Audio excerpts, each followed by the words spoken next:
Hey everybody, Kyle from KyleTech here, live from the sewing room, and today got another sweet piece of Apple gear in my mailbox. That's right, we got the brand new MacBook Pro.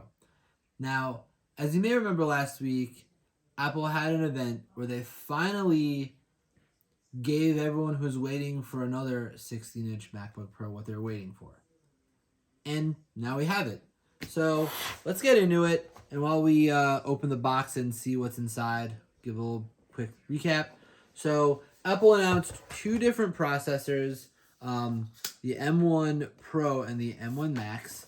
Both are significant upgrades on the M1, which already is a revolutionary processor by its own standards. So they mentioned that about 4 times faster than the M1. I guess not second generation enough to call it an M2, but they had to distinguish it somehow. So M1X was being floated.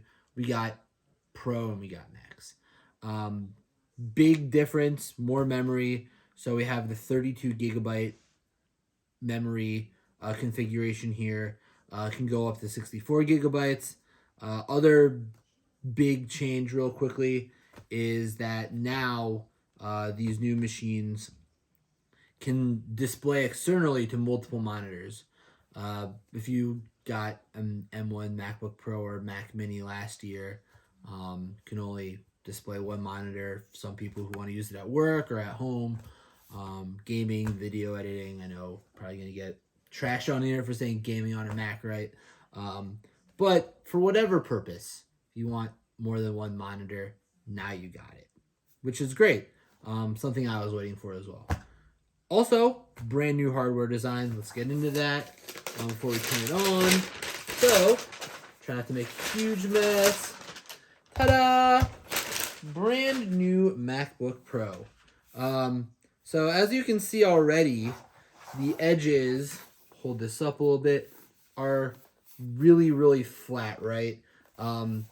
If you want to look at Apple's recent design language, they seem to be flattening a lot. You know, last year, got the new iPhones with the 12s, flat edges, new iPad Pros, flat edges, and they are continuing that design language here today with this. What else we got that's new and different? So, since about 2016, Apple made the bold statement that ports are dead, and they only had USB-C ports for everything. Dongle life memes popped up, you know, all that good stuff. And Apple is not usually one to backtrack and kill ideas that they've done.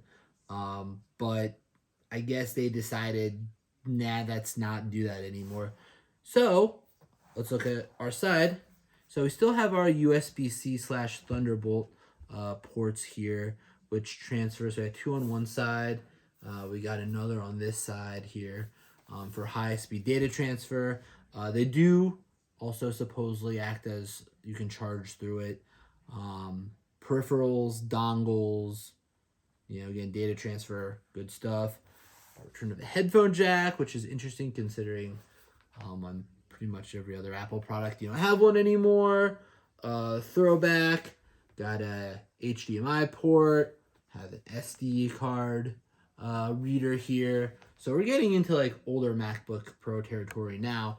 And charging, so they brought back MagSafe. So here's our MagSafe, I think they call it MagSafe 3 port. You know, charging cable snaps in, someone decides to not pay attention when they're walking, they trip over it, detaches pretty easily, your laptop doesn't get yanked on the floor, everyone's kind of happy mostly. Good stuff, right? Take a look at the inside really quickly. So let me peel this off and flip this around. And oh, right. Check this out. We are already starting up. So here's our beautiful 16-inch display. I believe it's actually 16.2 inches, give or take. We have, because it's dark, you can't see it. See how quickly that booted up? Super fast. That's something that Apple has been touting with their new M1 silicon. It just boots up fast. It sleeps, it wakes fast. Unifying of hardware and software stacks. Talk about it a lot. So we do have this notch up here, kind of, but also kind of not the import from the iPhones. There is no Face ID here. There is a way better camera up here for your video calls, or if you want to record selfie videos or vlogs or anything like that. Um, my so we haven't gotten into this too much, but this area, what I've seen, is just kind of like an extra menu bar. Um, you do have more space, and it is going to be weird looking at the notch on my laptop screen, but I mean, really, I got used to it with my iPhone, so I guess we'll get used to it here. And um, I don't know if it's sad or not that it doesn't serve the same kind of Face ID purpose. Maybe we're getting set up for that in a few years. Who knows? But it's different. I will get used to that. Also on the front of here, we have our speakers, our usual giant trackpad, a brand new slash maybe also old again keyboard. If you recall, when they added in, their last hardware revision with USB-C ports, they switched to what they called butterfly switches on the keyboard, and very polarizing. People either loved it or hated it. There were some either repairability issues or durability issues, a lot of issues around it. And I guess when they were planning this, they decided, you know what? Let's get rid of it. I believe also last year's 13-inch MacBook Pro with the M1 had a new keyboard as well. This definitely has that updated keyboard. Also, something that you'll see missing is there is no touch bar anymore. To use English as the main language, press the return key.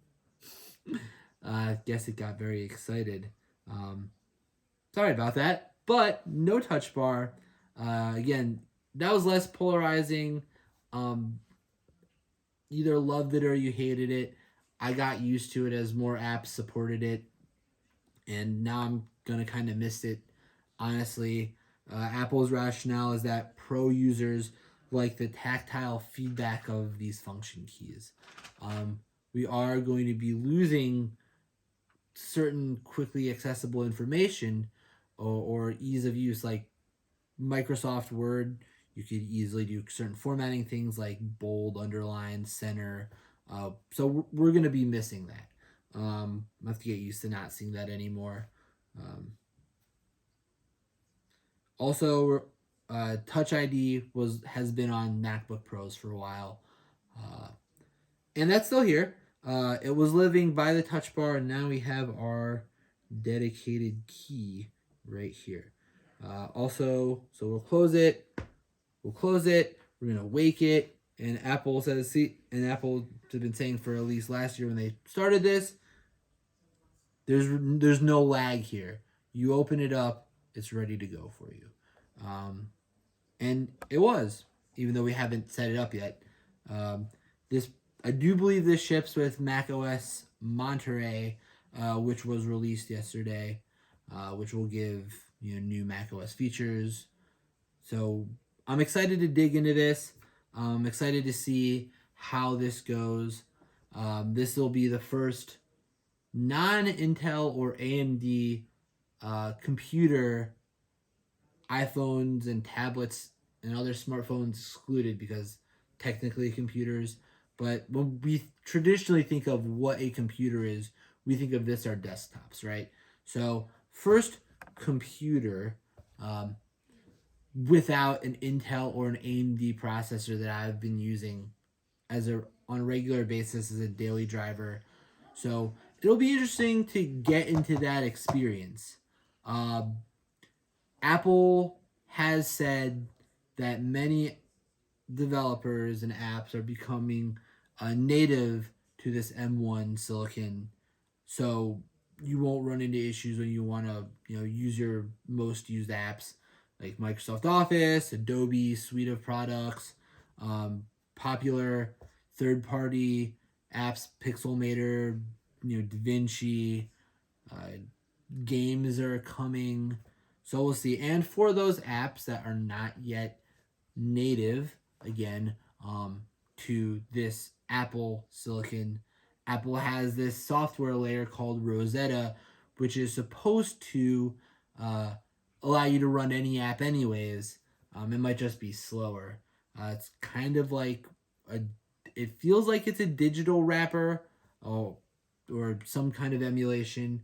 When Apple presented this, especially talking about the M1 Max, which is what we have here, Apple mentioned that like hardware, hardware acceleration and performance is better. It still takes advantage of like Metal and other Core ML processes that are enabled through this upgraded silicon.